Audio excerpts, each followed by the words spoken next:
Bem-vindo ao Estúdio Uniceub, produzido pelo Laboratório de Telejornalismo do Centro Universitário de Brasília. Este programa é transmitido pela TV Uniceub. Eu sou Henrique Moreira e você é o meu convidado especial.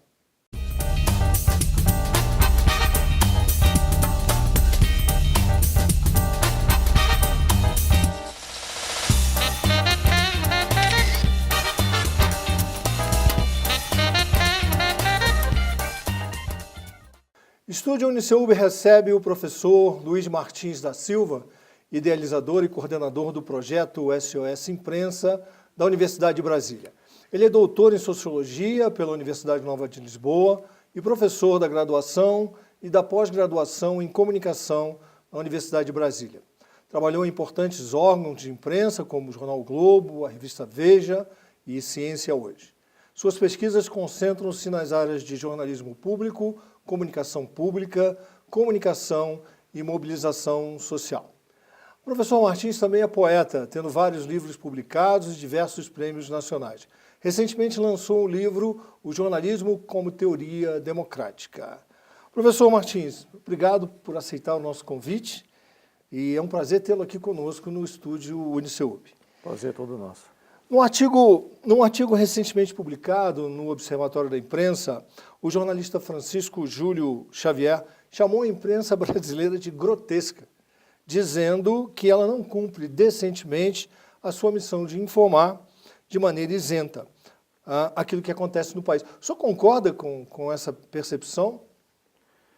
Grotesco, acho que é um exagero, uma vez que essa cobertura, digamos assim, a comunicação do grotesco, ela faz parte de um certo jargão na área de comunicação, que geralmente é um termo criado pelo professor Moni Sodré, da Universidade Federal do Rio de Janeiro. Então, a comunicação do grotesco, ela está mais para o escabroso, para o sensacionalista, para digamos assim, uma imprensa, como se diz no Brasil, né, uma imprensa marrom. Então, eu não diria assim que nós chegamos ao ponto de ter, digamos assim, na cobertura política, uma imprensa marrom, mas que ela tem uma tonalidade, tem. Que tonalidade é essa, professor? Então, eu diria que são muitos tons de cinza, mas não chega ao marrom, sabe? Eu acho que numa sociedade democrática, livre, plural, o interessante é que você tem um pluralismo na comunicação social. Talvez a gente tenha alguma coisa a se queixar em termos dessa pluralidade. Eu acho que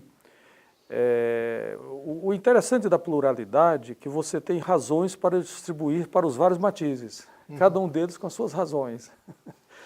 Eu acho que é difícil você fazer uma radiografia do momento e de um alvo que está em movimento e que se movimenta em 24 horas. Mas eu diria o seguinte, que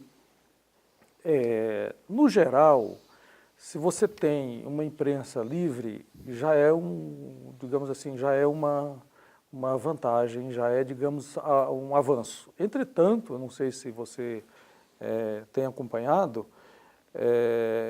um dos rankings mundiais, desses rankings que avaliam os países, tem um deles feito pelo Repórter Sem Fronteiras, no qual o Brasil caiu vertiginosamente. 79ª posição, se eu não me engano. Então, isso é um pouco assim comparado com aqueles países onde tem tiranias assim, absurdas, presos políticos, cárceres os mais terríveis. E que são perigosos para o trabalho do jornalista. Isso, e onde o jornalista, os que vão lá, têm um risco muito grande de desaparecer e depois alguém tentar localizar pela Anistia Internacional, pela Cruz Vermelha. Então, tem alguma coisa, eu diria o seguinte, tem alguma coisa desfocada sobre o Brasil neste momento, e no mundo e aqui. Então, eu não colocaria o Brasil lá do 109º lugar. A imprensa é um espaço público que hospeda uma esfera pública, tá? E que provê a sociedade diariamente de informações. Se essas informações forem tendenciosas, evidentemente que haverá prejuízo. Nós estamos vivendo uma situação que, dependendo da sua posição e da sua simpatia ou da sua tendência pessoal, você tem uma interpretação a gosto. Eu queria justamente levantar essa questão, uma questão assim, o governo tem reclamado muito, né, do que ele chama de vazamentos seletivos, né, com relação ao processo ou aos processos, às investigações que têm ocorrido a partir da Operação Lava Jato. E ele diz que o governo reclama de que esses vazamentos são vazamentos com o objetivo único de ferir o governo, que seriam vazamentos seletivos. O senhor concorda com isso? Como é que o senhor vê essa questão? Não, primeiramente eu vejo algo inédito realmente, que são, digamos assim, vazamentos que saem dos autos quase que em tempo real para a imprensa. Isso realmente é uma novidade que o jornalismo brasileiro não conhecia. Entretanto, eu acho que a isso se contrapõe uma pergunta também, que é o seguinte: pode uma pessoa pública querer privacidade nas contas públicas, quer dizer, do manejo das coisas públicas? Quer dizer, é meio paradoxal. Eu acho que quando um homem público vai para uma função pública, ele tem o ônus de mostrar um retrato antes e depois financeiro, econômico e tal, e mostrar o seguinte: não, eu fiquei rico durante o governo. Agora, uma coisa é a pessoa ficar rica durante o governo, outra coisa é dizer, não, eu fiquei rico à custa do período em que eu estive do governo e do dinheiro público. Quer dizer, outra coisa também que eu acho que a imprensa acaba fazendo uma espécie de um fenômeno que já foi chamado de imprensa tribunal, que é o seguinte: ela tem pressa, ela acusa, ela julga, ela sentencia antes do judiciário. Com a diferença que o judiciário tem numerosas instâncias, recursos, protelações, e aí o que eu diria que a diferença do julgamento da imprensa e do que ainda está em trânsito é que a imprensa acha ótimo o vazamento, mas o vazamento ainda está em trânsito, sabe? É como se você tirasse um carro do seu destino antes dele chegar ao destino. Tem o seu tempo, né? Tem o seu tempo. Eu acho que a imprensa, num momento desse, ela tem que redobrar os cuidados, mesmo que os fatos causem uma certa indignação e um certo espanto. Exemplo, caso do Eduardo Cunha. Todo mundo, fora Cunha, todo mundo disse, mas esse cara já devia estar fora há muito tempo. Mas o tempo do judiciário não é o mesmo tempo. Não é o mesmo tempo da indignação. Estúdio Uniceu recebe hoje o professor Luiz Martins, da Universidade de Brasília, e para comentar aqui a cobertura que a mídia vem fazendo dessa crise política em que estamos envolvidos. Professor, vamos falar de imprensa estrangeira, né? A gente tem visto aí nos últimos dias a imprensa estrangeira dedicar um enorme espaço à crise brasileira, né? O senhor tem acompanhado essa cobertura e o que o senhor tem observado no trabalho, na maneira como a imprensa estrangeira vem retratando e vem divulgando as nossas mazelas? Eu acho que aí há pelo menos 3 facetas. Uma delas é o seguinte: a imprensa estrangeira raramente presta atenção no Brasil. Então, o Brasil é notícia, já é alguma coisa... Assim, para o Brasil entrar no agendamento, na agenda da imprensa estrangeira, quer dizer, é interessante. Poxa, o Brasil é notícia. Segundo, mas que tipo de notícia, né? Segundo é o seguinte: eu acho que o que há de realmente de singular é o seguinte, que, curiosamente, enquanto a imprensa nacional ela tenta dizer não há um golpe, a imprensa estrangeira apressadamente diz há um golpe em andamento no Brasil. Tá? E, curiosamente, quer dizer, nós temos uma presidente que é uma ex-guerrilheira, um governo de esquerda, e foi para o solo da ONU e depois o solo norte-americano, capitalista e tal, dizer, dentro do céu, socorro, há um golpe lá. Estão me derrubando. Estão me derrubando. Justamente num país onde tinha fama de derrubar governos, né, de conspirar. E o último golpe brasileiro, que foi o pós-64, contou muito com o apoio norte-americano, da CIA, de sabotagens e tal e tal. A imprensa estrangeira, ela pode ser que daqui uma semana ela não esteja mais falando no Brasil. Não esteja mais interessada no que está ocorrendo aqui. Ou está de olho no outro golpe. Elege outra coisa. Então, pauta. Assim, ela não terá, como se diz no jornalismo, uma suíte, né? Ela não acompanhará com tanto interesse a não ser que haja, digamos assim, ganchos muito fortes. Por exemplo, se houver realmente a queda da Dilma. Ou se não houver. O Estúdio Uniceuba recebe hoje o professor Luiz Martins da Silva, professor doutor da Universidade de Brasília. Professor, a gente tem visto, e isso nos preocupa muito, nas recentes manifestações de rua, os jornalistas, alguns veículos e até mesmo os profissionais de imprensa sendo hostilizados, né, por alguns manifestantes. O que significa isso? A imprensa está desacreditada? Por que essa manifestação de hostilidade em relação à mídia? Há duas leituras a se fazer, né? Uma delas o público tem indignação com a tendência manifesta pelo noticiário, ou uma outra interpretação pior seria a seguinte: sabe? É uma ignorância confundir o cavaleiro montado no cavalo com um monstro mítico, sabe?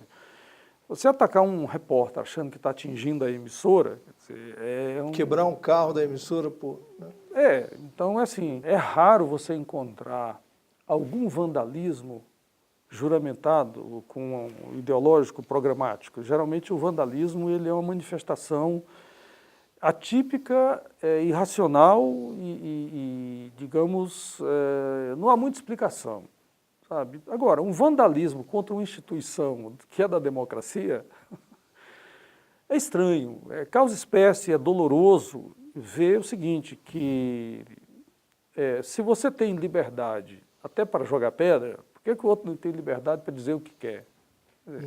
Então você diz assim, temos uma opinião, temos um veículo que é tendencioso, qual a solução? Um outro veículo que equilibre. Por isso que eu disse, a receita está na pluralidade, não está em você quebrar, ou você apedrejar, ou você jogar rojão, como aconteceu já em alguns jornalistas, que talvez por isso, então, a explicação de por que o Brasil está caindo no ranking da liberdade de imprensa. Sim. Porque quem está de fora olha e diz, poxa, aquele pessoal lá... A violência contra o jornalista. Não, se aquele pessoal lá apedreja o jornalista. Quer dizer, no ranking, lá tem um índice onde você marca assim, jornalista correu risco, vou baixar. Os lugares mais perigosos para os jornalistas trabalhar, o Brasil hoje é um dos mais perigosos. Agora, você não pode, digamos assim, apedrejar os médicos, porque há uma medicina ruim no Brasil, ou um serviço público, digamos, de saúde que está ruim. Você não pode chegar e dizer, polícia, a viatura da polícia, vão jogar pedra porque a segurança pública está ruim no Brasil. Eu acho que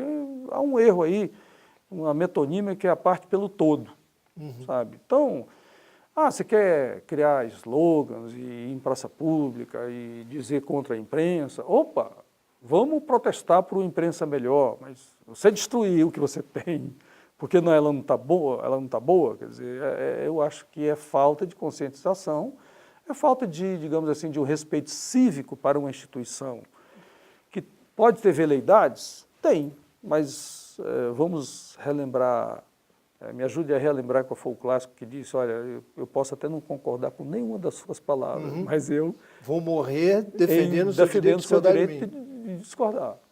Durante um conflito, durante uma guerra, durante uma contenda, sabe, o mais recomendável é, vamos ficar no factual, porque é o seguinte, você tem o fato, a análise e a interpretação que, digamos assim, é a mais perigosa, né? Você interpretar para o leitor e dizer para ele, olha, eu já estou te dando o fato, já mastigado, interpretado, analisado e com a minha opinião. A verdade é essa. Aí é o seguinte, aí é uma tutela, não é isso? Então, eu só dizer que um papel fundamental da imprensa é fornecer dados para que o cidadão construa por conta própria o seu esclarecimento. Qual que é o conceito iluminista de esclarecimento? É o uso não tutelado da razão. Se você já dá para o cidadão uma razão tutelada, sabe, você está humilhando o cidadão. Você está, inclusive, dizendo para ele que ele é incapaz de fazer uso da razão independente. Então, acho que os fatos, quaisquer que eles sejam, se eles forem transmitidos com isenção, com idoneidade, já é um serviço público, mesmo que seja a partir do privado.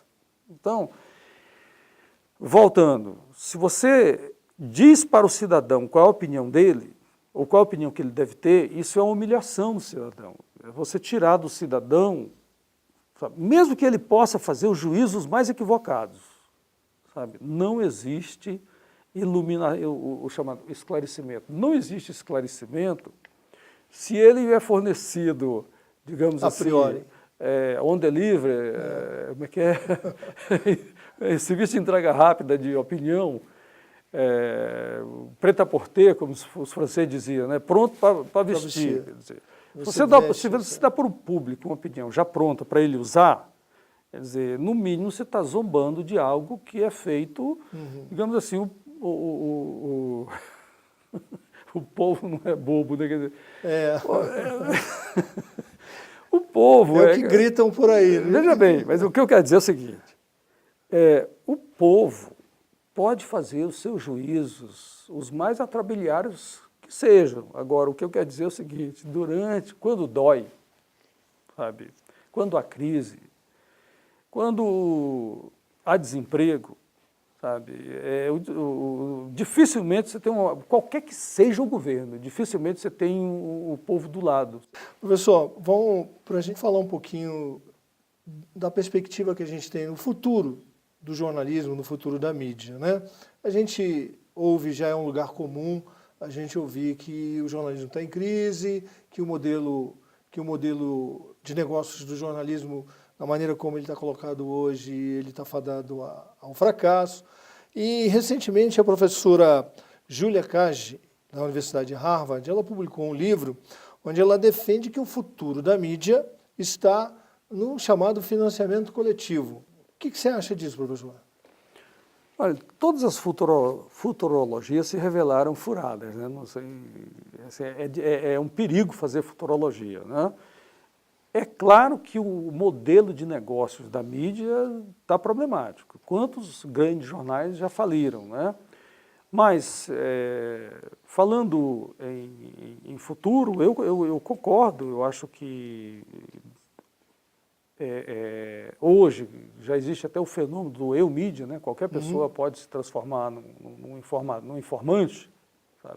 Agora, produtor de conteúdo. Agora, fazer isso todo dia, toda hora, chova ou faça sol, feriado ou não, durante vários anos e com sustentabilidade, eu diria que só a sociedade consegue fazer isso, nem o mercado. E aí é um perigo quando essa sustentabilidade vem de propina, de caixa 2, até agora, louvado seja, quer dizer, a gente não tem o noticiário dizendo, olha, a pessoa, um apresentador de um telejornal dizendo assim, olha, lamentamos informar que a nossa empresa também está na lista, das propinas. O que a gente vê é informações dizendo assim, temos a informar que um delator disse que tem o nome de 300 parlamentares. Agora, a coisa vai ficar ruim se ficar dizendo assim, olha, além dos parlamentares, tem a imprensa. Tem um jornalista tal. Aí, eu acho que imprensa sem sustentabilidade é um problema. Agora, onde é que no futuro a imprensa vai buscar a sua sustentabilidade? Aí eu me arrisco a dizer que é na sociedade. Muito bom. Professor Luiz Martins, queria agradecer a sua presença, o prazer enorme de tê-lo conosco aqui no estúdio Uniceub. Espero tê-lo aqui outras vezes. Faço votos. Muito obrigado. Agradeço pela oportunidade. O Estúdio Uniceub é produzido pelo Laboratório de Telejornalismo do Centro Universitário de Brasília e transmitido pela TV Uniceub. Eu sou o Henrique Moreira, agradeço a sua companhia e até o nosso próximo encontro. TV Uniceub, feita por profissionais de verdade.